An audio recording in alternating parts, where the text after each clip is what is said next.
Stay tuned for Mystery Theater.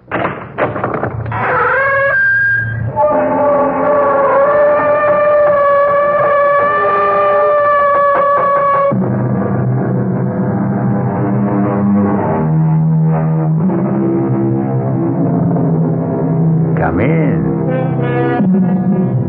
Welcome. I'm E.G. Marshall. The one place where all men meet sooner or later is the grave. It's the place where all roads end. That small model of the barren earth which serves as paste and cover to our bones. What happens then when two old friends meet beyond the grave?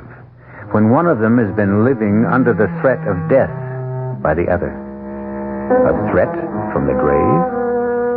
A threat made in a crowded courtroom more than 20 years ago.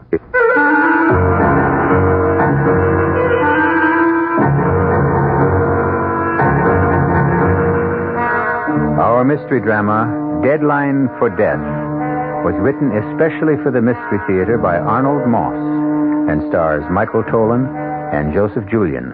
It is sponsored in part by Buick Motor Division and Anheuser-Busch Incorporated, brewers of Budweiser. I'll be back shortly with Act One. Say, do you know what happens this time of year? The swallows come back to Capistrano. Nope. The buzzards come back to Hinkley Ridge, Ohio. No. Bulldogs all over the world begin to shed. Not even close. Oh. This, my friend, is the time of year when you can get a super little deal on the practical but elegant Buick Apollo. And just between you and me, it may very well be the best chance you'll ever have to buy a Buick. I could have sworn this was Buzzard Day in Hinkley. This is Dave Herman reminding you that the Jets-Raiders game over WOR radio at 3:35 this Saturday afternoon is brought to you in part by your New York, New Jersey, Fairfield County Dodge boys.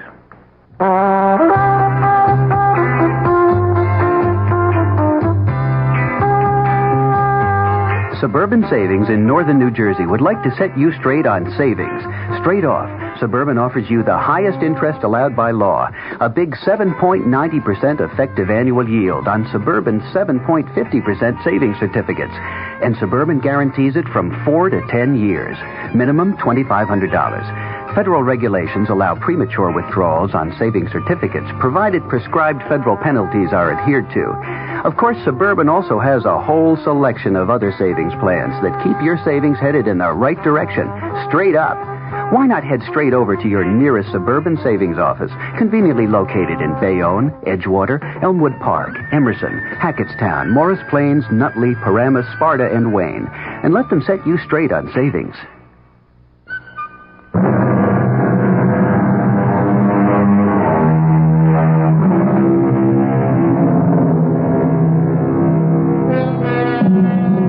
Was the threat Johnny Promise made some minutes ago an empty warning?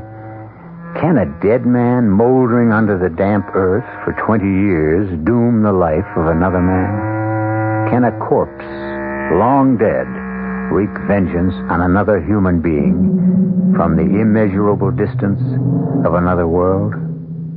We're about to find out as Johnny Promise talks to his old friend, Sammy Rogers. Sam Rogers? Answer me, Sam. It's so dark here we can't see one another, but we can hear. There's nothing to be afraid of anymore. Sam? Why can't you leave me alone? Nobody's bothering you, Sam. Nobody. Just someone to talk to is all. Old friends, old time's sake. Nothing wrong in that, is there? Is there? Nice to talk over old times. Friendly. Makes me feel good. Besides, what else is there to do in this place? I don't want to talk, Johnny. Not again. Oh, don't be unfriendly, Sam. Not here. Get your kicks some other way. Leave me alone. Stop torturing me. It's been finished all over for a long time. Oh, tell me again how it was. Just one more time. Like what went wrong on our bank job? How we had it worked out so good? How some way we goofed? How the cops broke in on us and we began to run? How the big one took a shot at me and I shot back and let that cop have it right through the head? How they all started to target in on me How I called you for help? And how you ran away? And ran and ran and ran? You did manage to save your own little neck, didn't you? Tell it to me again, Sammy. You've heard it 1,000 times. I know, Sam, I know. And more than anything, I love the way you tell about the courtroom. That hot summer day, 20 years ago, back in the 50s. I'll never forget that one. Especially your part. You'll never forget it either. Because as long as we're here together, I won't let you forget, Sammy. I won't let you. Johnny Promo, also known as Johnny Promise, a jury of your peers has found you guilty of the murder of Officer Corcoran in the first degree. Are there any last words you would like to say before I pronounce sentence? Yes, Your Honor. But it's not for the court. It's for Sam Rogers sitting over there, star witness for the prosecution. You saved your own skin, Sammy, by squealing about me to the DA. If not for you, I'd have got away with it. But you'll pay for it, Sammy boy, with your life. My name ain't Johnny Promise for nothing, kid. So keep an eye on the calendar. Count the days one by one. Because after I get mine, I'll see to it that you get no more than a month to live. Order! Maybe less than a month, but not 1 minute more. Don't look so scared, Sammy. If you live past the month, you're safe. But I got a lot of friends and a lot of dough to toss around to those friends. Today you buy loyalty like you buy lamb chops, so don't count on more than a month. And when you get yours, remember Johnny Promise let you have it. Straight from the grave. Remember the date, Sam? The date the judge named for me to burn in the electric chair? I don't remember. Oh, that's not true. You remember. August the 28th. 5 o'clock in the morning. Taps for Johnny Promise. A man with a code of honor. A man whose word was a thing of respect. And above everything else, your friend. Now, how could you forget that? You will never let me.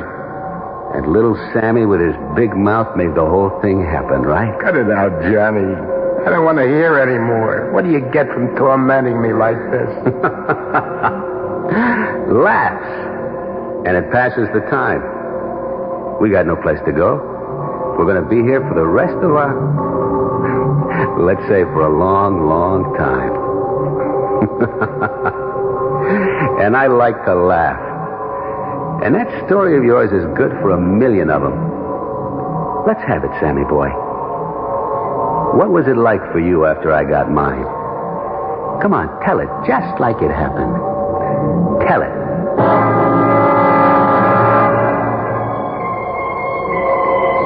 After the judge pronounced your sentence, I sat there in the courtroom like it was me he had sentenced.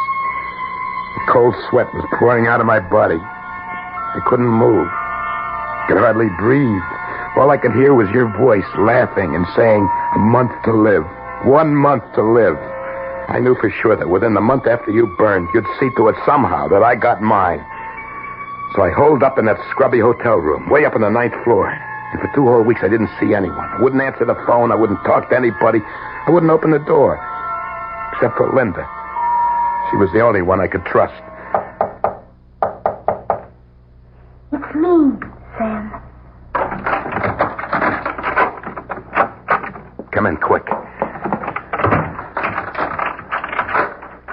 Here's your dinner, Sam. Thanks, Linda. And today's newspaper? September the 12th. 15 days since Johnny... You've got to stop thinking about it. Stop thinking about it. By 5 a.m. of the 28th, I'll be a dead man. And it could come at any time. In a week, tomorrow, in an hour. But you've taken care, sweetie. Nobody can get at you up here. And once you get past the 28th, you're a free man. Johnny said so, didn't he? Yeah, he did. And he never broke his promise, did he? Yeah, that's what I'm counting on. But just the same, every morning I wake up after a bad night and I hear myself talking to myself. I say, today, will it be today? Is this my last day on Earth? That's what's driving me crazy. Sam, you've got to find things to take your mind off of it. It's only another couple of weeks. And then... And then? We'll go away someplace, far away. Start a whole new life. Why don't you eat something? It'll make you feel better. I'm not hungry. Maybe a little coffee while it's still hot. I got the change from the 20 you gave me. Forget it. It's right here in my bag. What are those? The keys. What keys? To this room. To this room? Of course. Where did you get them? You gave them to me, don't you remember? I never gave you any keys to this room. Who gave you those keys? I told you, Sam, you did. You lousy little liar. Ah! Where did you get those keys? I don't know what you're talking about. He even got to you. Oh, Sam, how could you think that I... He got to that crummy desk clerk first, didn't he? And then to you. And you had the duplicate made. Who made the payoff? I said, who made the payoff? Sam, you're insane. Why would I ever do anything to hurt you? Because for $500, $1,000 you'd do anything. Now get out of here, you little tramp, but fast. Oh, you're wrong, Sam. You're wrong. I love you. Out. Oh, wait, Sam. Please. I don't need you or anybody. Get out before I kill you.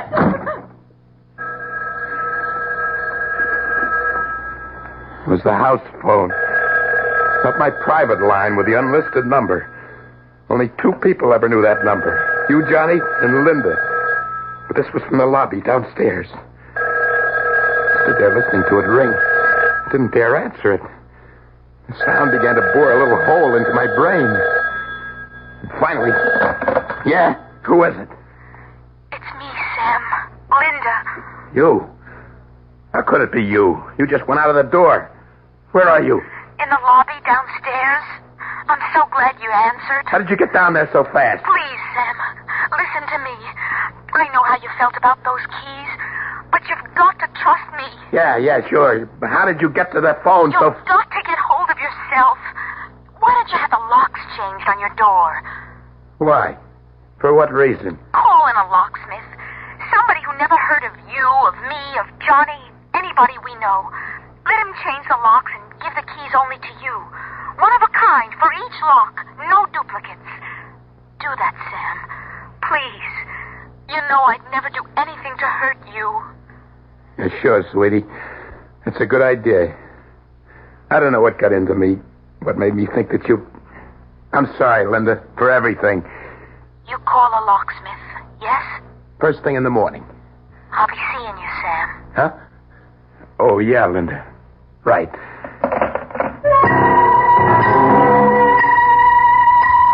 That was real tricky of you, Johnny. Leading me to suspect that Linda might be the one you'd pick to get me. After I put the phone down, an idea came to me. Hit me like a thunderbolt. Made the best sense of anything in the past couple of weeks. What was the point of living holed up like a rat?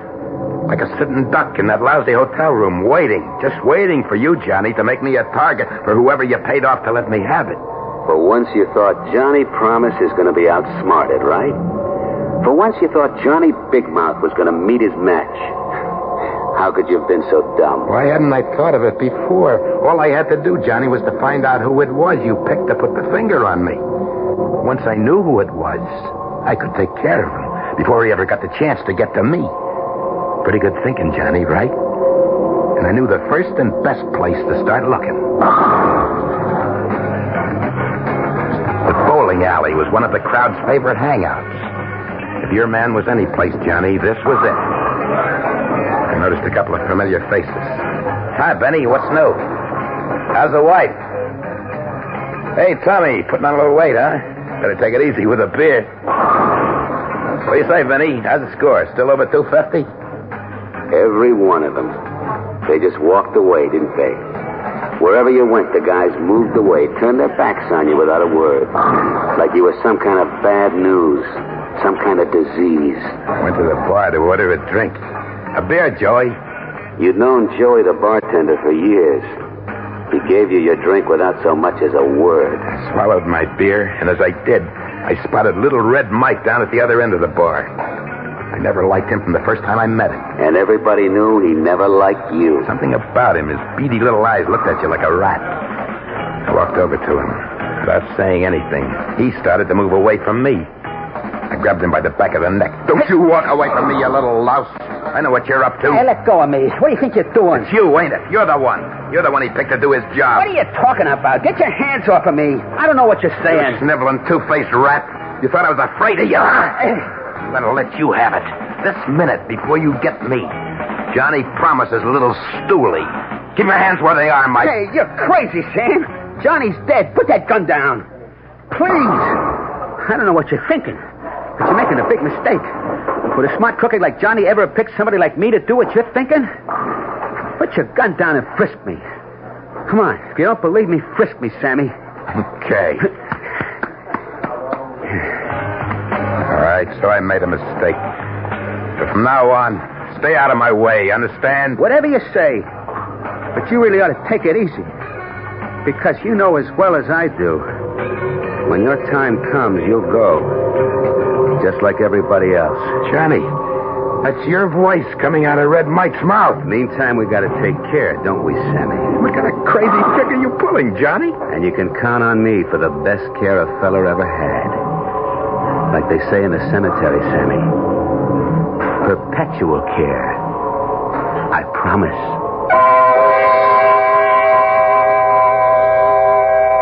There's a delicate little mechanism inside the heads of all of us. When you're threatened by an overpowering fear, for example, whatever or whoever is the cause of that fear turns the little machine on. And wherever you go, you see that person. Hear his voice, feel his touch. Like what's happening to Sammy, right? Just how far and to what ends will the little machine drive Sam Rogers? We'll find out shortly when we return with Act 2. Hey, Mom, what's for dinner? Hey, Mom, what you got? Your ShopRite supermarket has a what's for dinner idea the family will love. Choice-grade boneless beef roasts, bottom round or shoulder, just $1.29 a pound. Put a few in your freezer at this low price. Other ShopRite values this week include sweet honeydew melons, just 69 cents each. Minute Maid orange juice, Court Gardens, 3 for $1. Armour Franks, 1 pound package, 79 cents. ShopRite is also headquarters for your back-to-school shopping. So visit your ShopRite and save at ShopRite. She loves the family. She wants the best. She does all that she can do. She lets ShopRite do the rest. Hey, Ma, what's for dinner? ShopRite has the answer. WOR New York, an RKO General Station.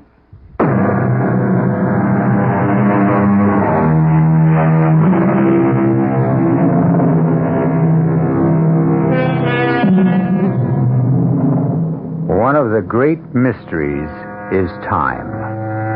It often happens that time seems never to move forward, when the minutes are suspended in some terrifying space and refuse to move.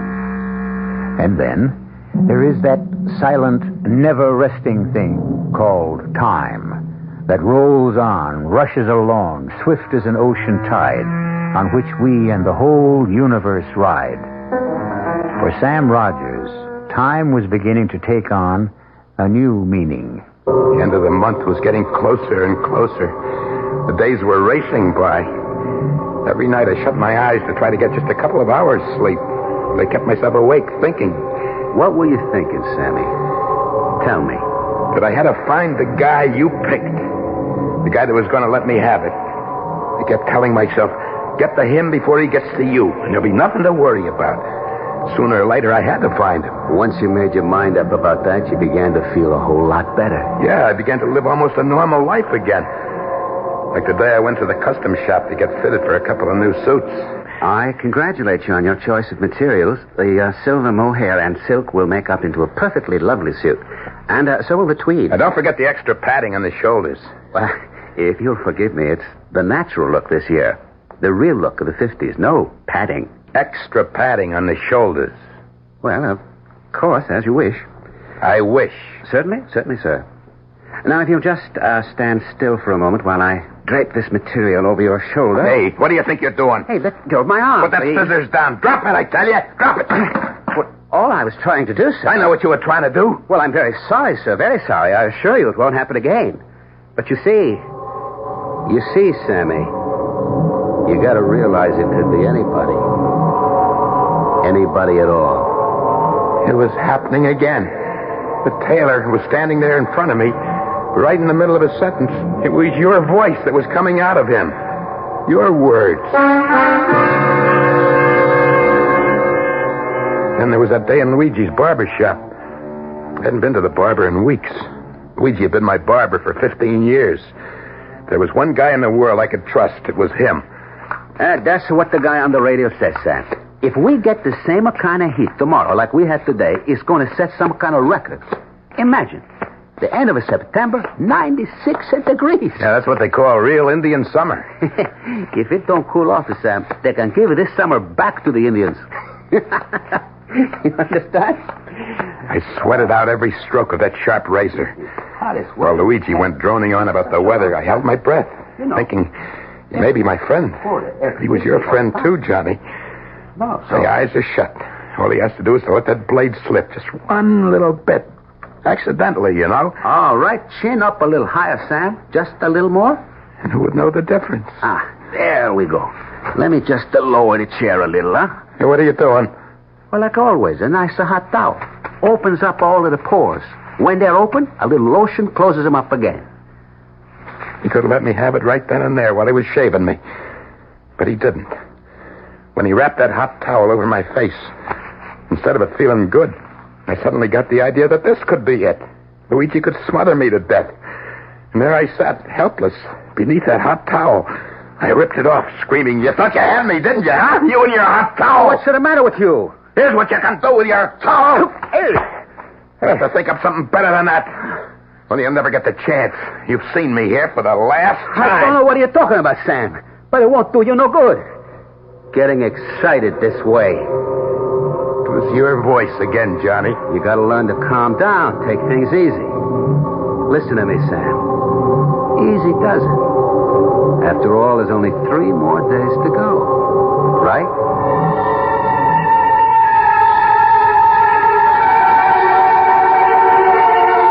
I raced all the way back to my hotel. I got to my room, I opened the door, and I slammed it shut.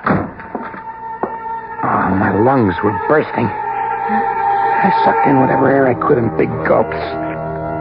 There was a sharp pain in the middle of my chest, like a knife sticking right into me. But I was safe. Nobody could get at me here. Never mind that idiotic idea of trying to find out who was supposed to put the finger on me. Just sit it out. Sit it out. Right here. Right here, I told myself. Play it safe. But when I looked around the room, I knew that I was not safe. Even here. There was a peculiar feeling about the place.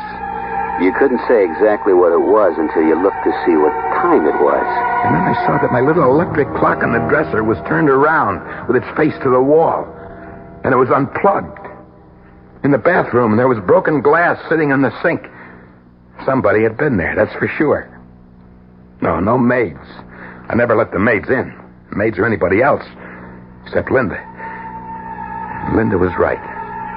She was right. I had to get those locks changed today without waiting another hour.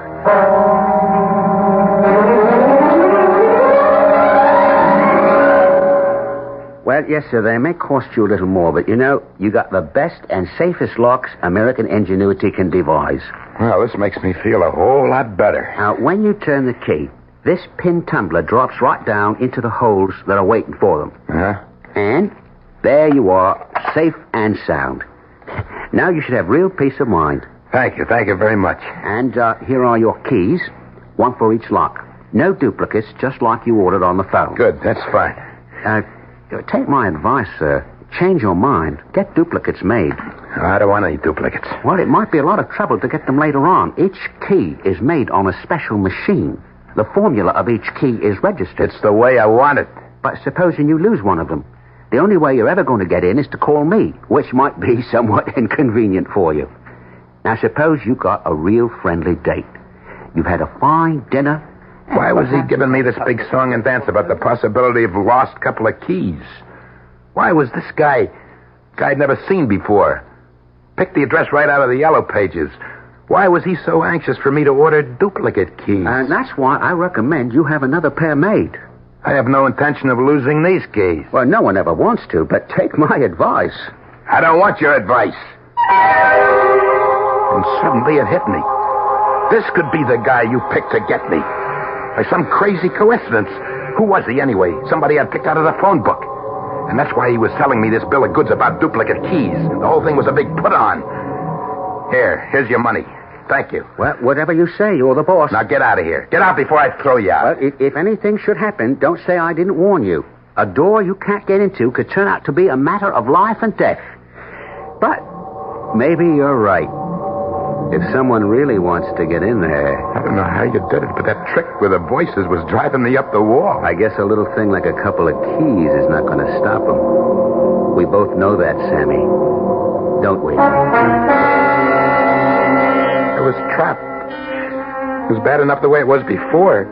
Now with the locks changed by this strange guy, the walls began closing in on me. The room got smaller and smaller. The air I tried to breathe burned my lungs. I threw open the window and took a deep breath. It didn't do any good. It's like a fire inside of me. If I could only get a little sleep, I would try to face what the next day might bring. After a while, I went into the bathroom. You stepped into the shower, turned on the water, right? Hard. The spray of the shower felt good. It seemed to wash away all the crazy things you were feeling. You gave yourself a good, brisk rub down with a heavy bath towel. Till my skin tingled and glowed from the rubbing. You thought, I'll brush my teeth and hit the sack for a good night's rest. And then... And as I started to put the toothbrush into my mouth, there in the bathroom mirror, I saw something that blew my mind into little bits. The teeth I was brushing, the eyes that were watching what I did were not my teeth, not my eyes. They were not mine, Johnny. They were yours. I'll never see that face in that mirror again. And then, instead of panicking, the funniest thing happened. Everything suddenly became clear. For the first time in weeks, my thoughts were not confused. It all came into focus. For the first time, it got to me that I was letting the whole pattern of my life be spelled out by a dead man. And where the day before that idea would have hit you like a wallop in the pit of your stomach, where yesterday the idea would have made you dizzy and sick, right that minute, as you looked at the mirror you just smashed, you realized it didn't have to be this way, didn't you? It was a cinch from this point on. You'd been trying to rattle me, Johnny. But now I knew exactly what I had to do. And that was to stay just where I was, with the door locked, till the month was up. Tell me how you caught the dateline of the newspaper that was lying on the bed. How you stared at it. How it kept moving towards you. The print grew bigger and bigger. It exploded at me. Today was September 27th. One more day. One more day, and the month would be over. And you, Johnny, would be out of my life forever. My head began to swim with excitement. Kept telling myself, live through this one day, Sammy, get through this night, and then 5 o'clock tomorrow morning, you've got it made. What made me so absolutely 100% sure? Simple. Johnny Promise never went back on his word, right? Right. I made a grab for the phone.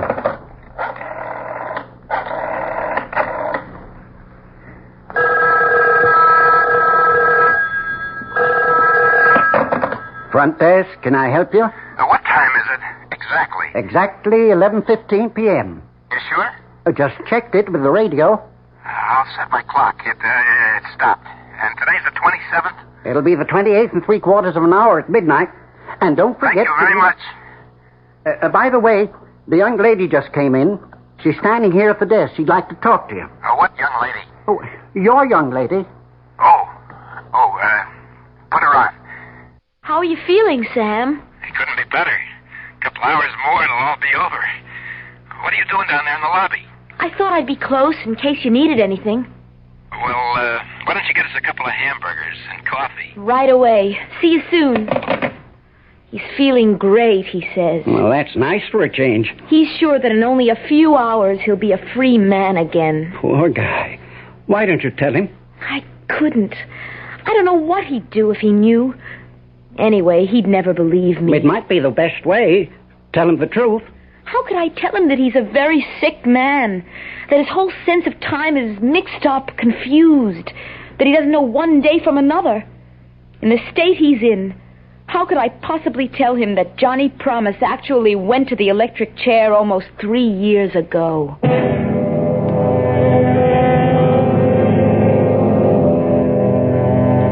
Does one tell a dying man what he's about to meet, or keep the secret from him? I suppose it depends on how you see death. If you look at it as a friend, you entertain it. If it comes as an enemy, you prepare to overcome it. Death has its greatest advantage when it comes as a stranger, as it may or may not be coming to Sam Rogers. We'll know the answer when we return shortly with Act 3. When you feel like having a cold Budweiser, do you automatically reach for a glass?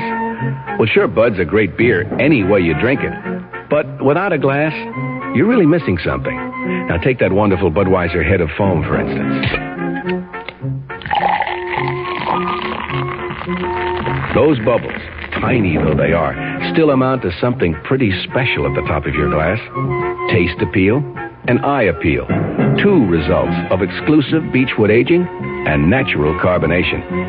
It takes a lot longer to brew Budweiser that way, but brewing beer right does make a difference that you can taste.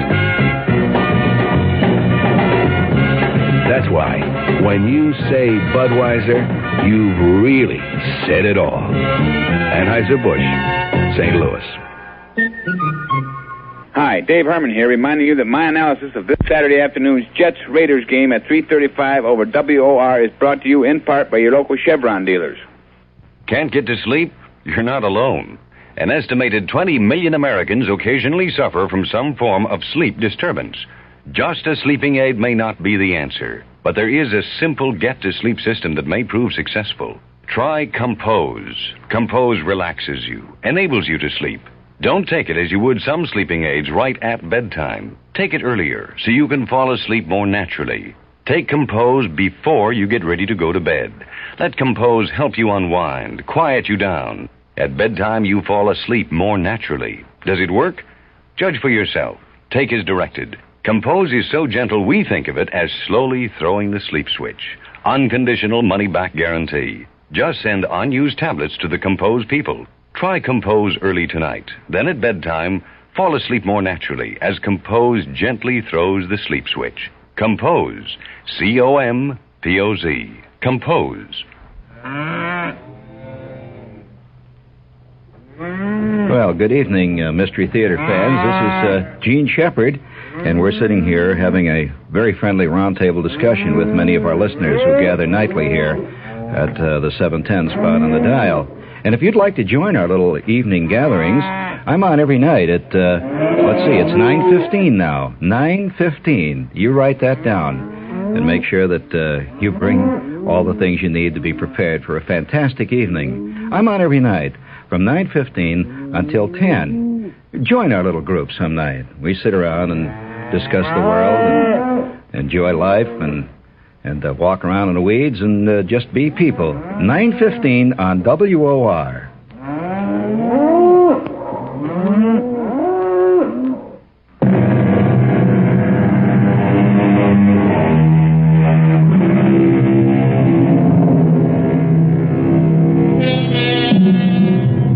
It has been said, a man is never less alone than when he is alone. Thoughts crowd in on him. His imagination summons up multitudes. And which is harder to bear? The fear of loneliness, or as in the case of Sam Rogers, the loneliness that comes from fear. Somewhere in a lonely graveyard, a cold wind whistles over the moonlit tombs. From a purgatory of his own making, Sam Rogers is forced by Johnny Promise for the 10,000th time to recreate the path of his downfall. My hotel room, I kept staring at the clock on my dresser. The hands didn't seem to move at all. They moved so slowly. And then it was midnight. Midnight at last, right on the nose. Only 5 more hours to 5 o'clock. That was when you got yours, Johnny. 5 a.m. And here I was, just 5 hours short of the deadline you'd set for me. 5 hours, 5 years. My blood went cold. Little bumps on the back of my neck. My throat scratchy and dry. I wasn't about to fall for any more of your tricks, Johnny. Smart boy. You sat there on the bed waiting. You weren't going to answer. The knocking kept on louder and louder with more and more force. You sat so still the muscles in your back and legs began to stiffen and ache. There was a dull pounding at the base of your skull. Finally, you saw the sheet of paper come sliding under the door. 4 words written in red with what seemed to be lipstick. It's me, Linda. Open. Carefully, quietly, I got off the bed, went to the door, and I whispered, "Who is it?" It's me. Open the door. Did you forget? The hamburgers and the coffee? Get in, quick. Are you all right? Fine. Here's your coffee. Light, the way you like it. And no sugar? No sugar. The rare hamburger is yours. In less than 5 hours, Linda, we're going to leave this town for good. I never want to see it again. We'll start all over again, fresh. Maybe Alaska or Mexico. Whatever you say, Sam. We talked of our plans for the future, where we might go, what we'd do, the family we'd raise, pushing all other thoughts right out of our heads. It was exciting and beautiful. I looked at the clock again. Where had the time gone? It was 5:15. I said to Linda, "You've got to leave." Why? When I walk out that door, I want to do it alone. You understand why? Of course I understand. I'll meet you in about an hour at your place. Good night, Sam.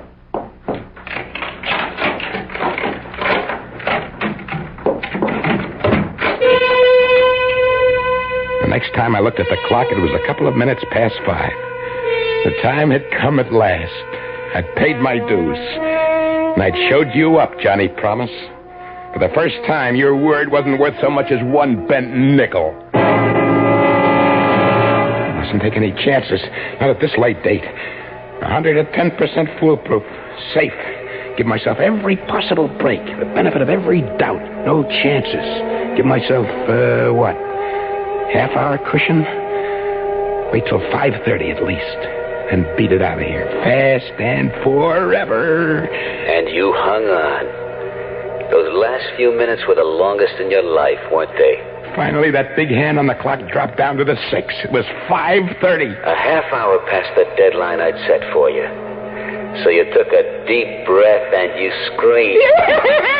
You lost, Johnny. You lost. Sammy outsmarted you. So rot away in your grave, bit by bit, piece by piece. Because I'm alive, Johnny, and I'm going to stay alive. But you, my friend, are dead. As dead as yesterday. 5:40, 20 minutes to 6. I turned the keys. First in one lock, then the other. I flung open the door. Ran down the hallway.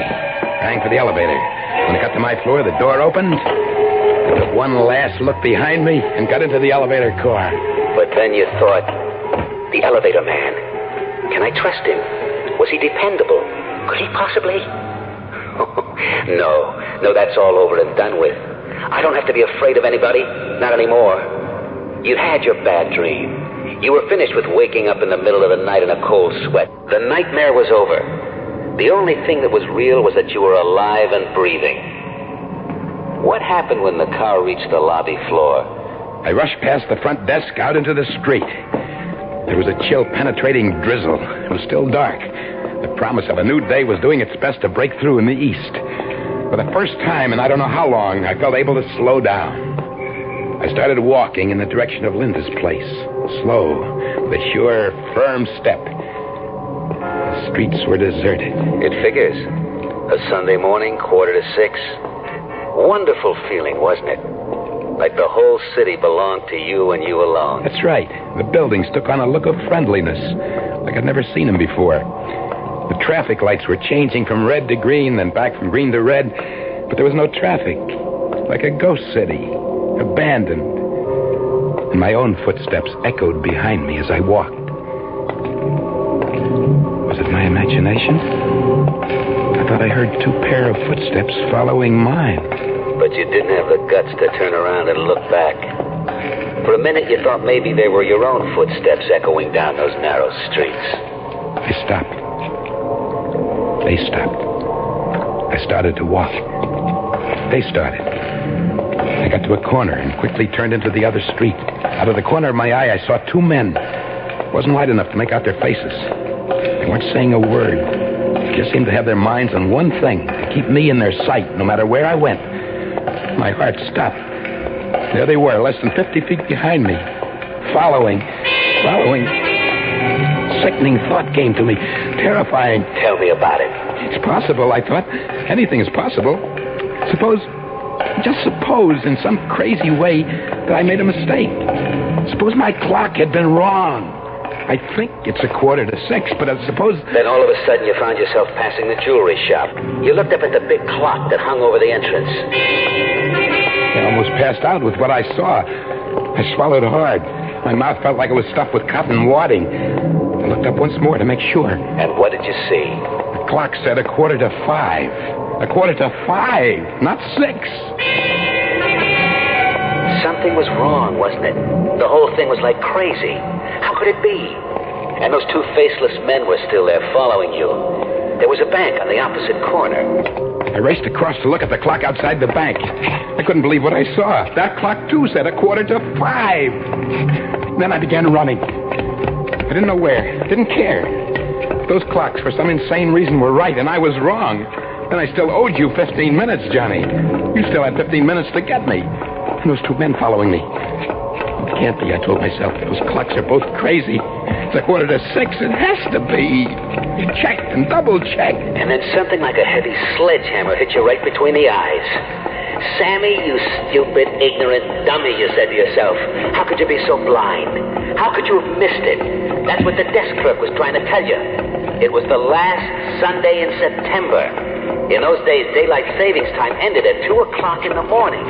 The last Sunday in September. Of course. And those clocks had all been turned back 1 hour. Only I forgot to turn my clock back. It is 5:45. It's 5, not 6. You crazy fool. You thick-skulled, brainless imbecile. You deserve to die. Now we're getting to the best part, ain't we, Sammy? You began to walk, right? Slow at first, then a little faster. Finally breaking into a run. Whenever you got to a corner, you turned. When you saw an alley, you ran into it. When there was a fence, you vaulted over it. Then out into the streets again. But no matter what you did, wherever you went, those same two characters stuck to your tail. You couldn't shake them. They stuck right behind me, always the same 50 feet away. I kept running until I thought my sides would burst. And then way off in the distance, I heard the deep-throated bongs of a church bell striking the hour. I stopped running. I waited. I counted. 3, 4, 5. Come on, 6. Come on, 6. That was it, Sammy boy. You doubled up and fell to the pavement. You never got to the count of 6, because there wasn't any 6. You dropped right there where you were standing, right? Your body crumpled up like a little rag doll. It was all over, just like I promised. Except for one thing. One little thing. Remember, Sammy? I remember. Tell me how it was, Sammy. I dropped, like you said. And then? The two men rushed up. One of them felt my pulse, and the other my heart. And there was no pulse. There was no heartbeat. I was dead. Go on, Sam. One of the men got up from where he'd been kneeling over my body, turned slowly to the other fella and said, He's dead, all right. And not a mark on him. Well, that big newspaper delivery truck passed by. Backfired. Just backfired. And this guy drops dead. Yeah, I guess we better call the police. So Johnny kept his word after all, didn't he? And even today, from where he is now, he keeps assuring the rest of his companions. It's like it's my code of honor. Once I give my word, I never break it. That's why they still call me Johnny Promise. Right, Sammy? Right, Johnny. Oh, and, Sammy. Yeah? Tomorrow I want you to tell me the whole story all over again. From the very beginning. Right? Right.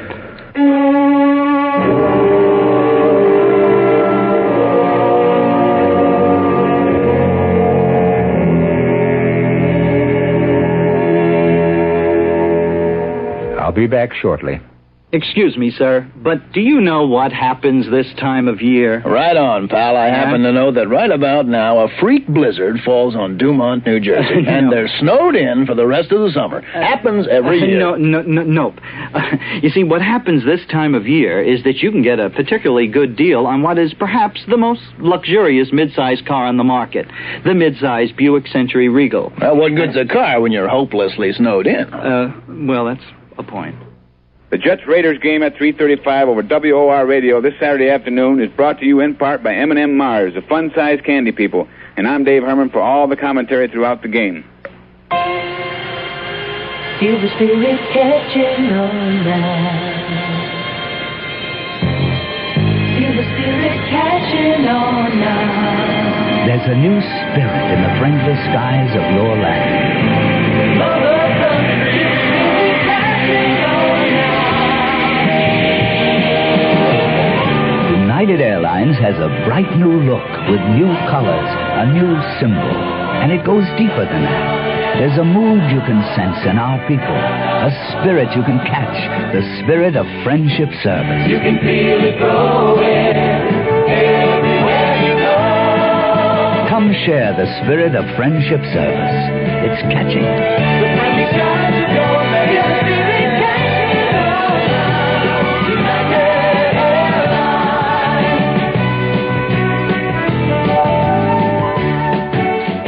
United has 7 non-stops to California. Call United or your travel agent.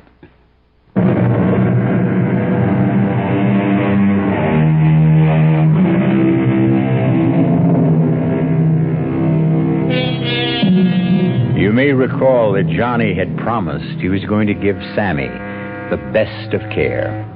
Everlasting, perpetual care. Which is exactly what happened. Before he passed away, Johnny signed a contract with the cemetery to provide Sammy Rogers' grave with perpetual care. Weeds removed, flowers 4 times a year, neat and beautiful till the end of time. Always a man of his word.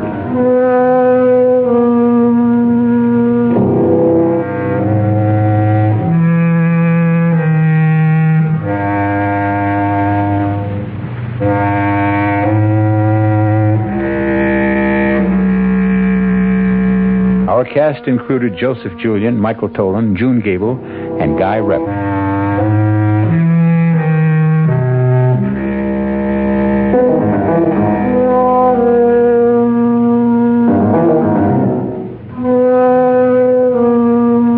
The entire production was under the direction of Himan Brown. Radio Mystery Theater was sponsored in part by Anheuser-Busch Incorporated, Brewers of Budweiser, and Buick Motor Division. This is E.G. Marshall inviting you to return to our Mystery Theater for another adventure in the macabre. Until next time, pleasant dreams.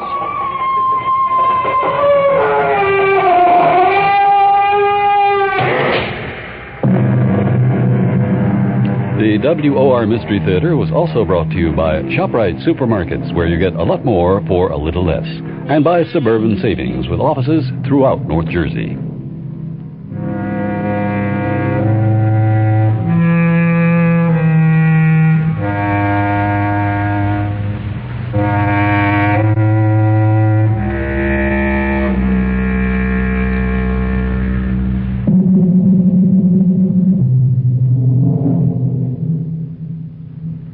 The preceding Mystery Theater program was furnished by the CBS Radio Network. I'm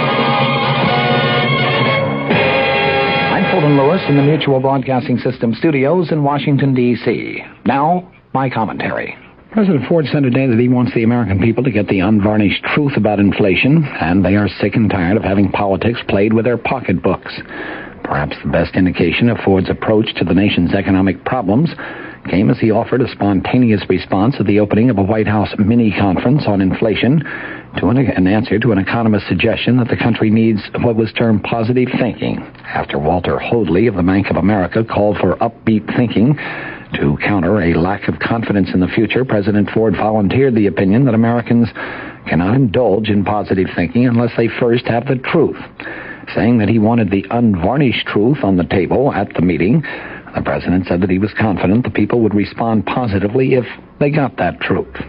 At the first of what are planned to be a dozen sessions leading up to a September 27th and 28th major summit conference on inflation, a consensus seemed to emerge among economic experts that a depression is unlikely to develop, but that output is apt to be flat, sluggish, or even down a bit over the next 18 months.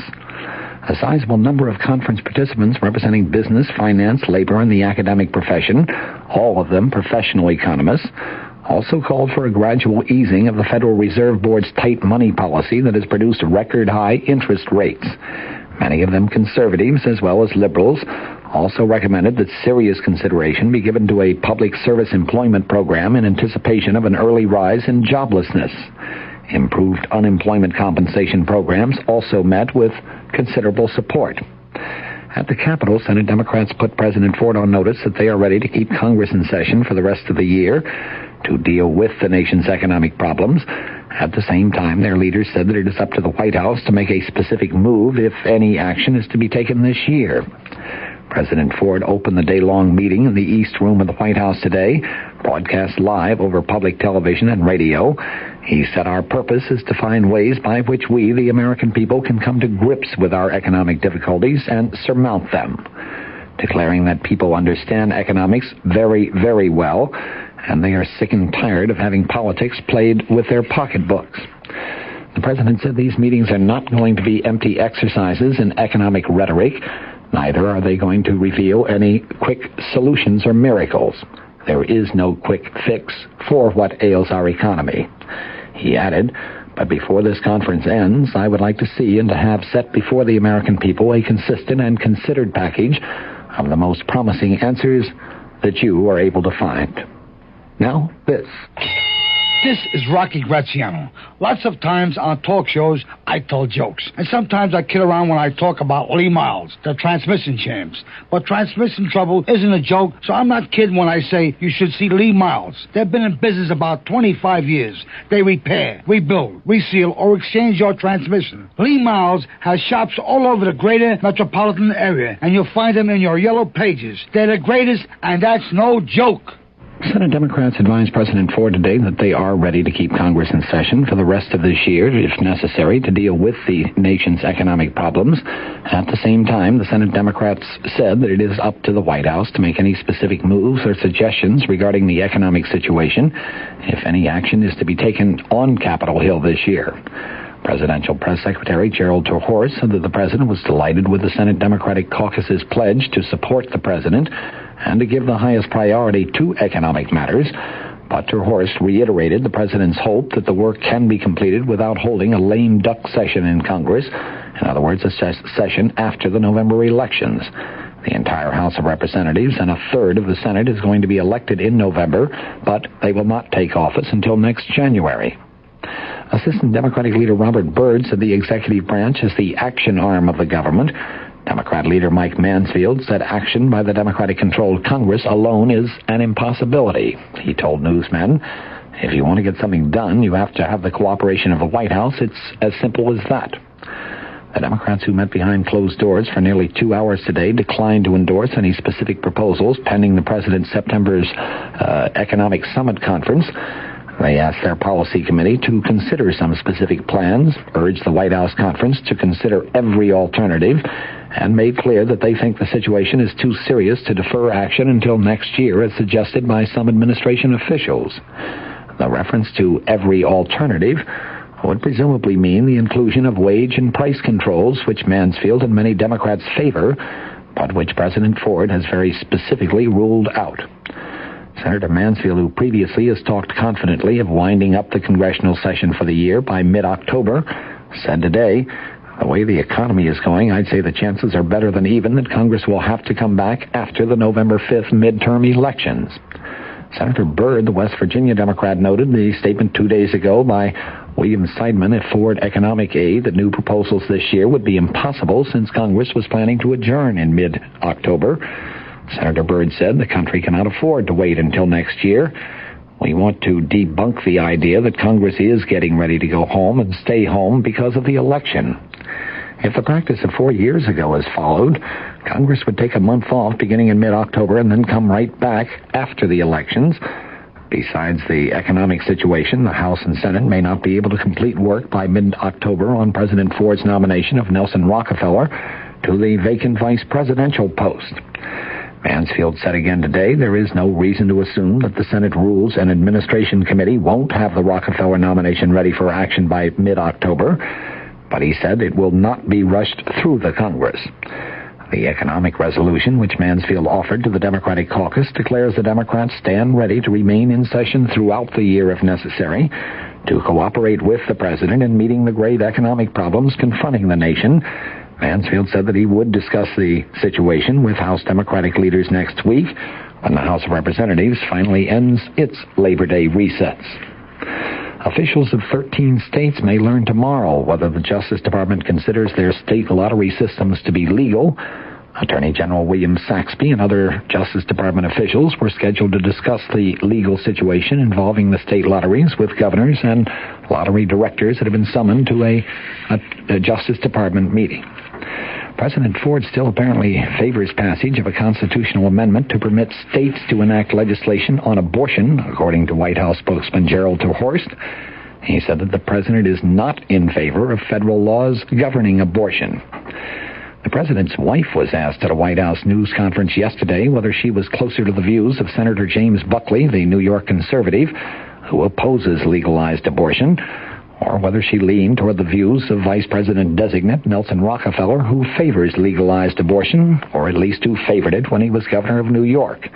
Mrs. Ford replied quite candidly that she leaned definitely toward Rockefeller. Well, White House Press Secretary Terhorst said today that Mrs. Ford's reply was not a very definitive answer, and he said that the views of the president and his wife are not that far apart. Mrs. Ford's concern, he said,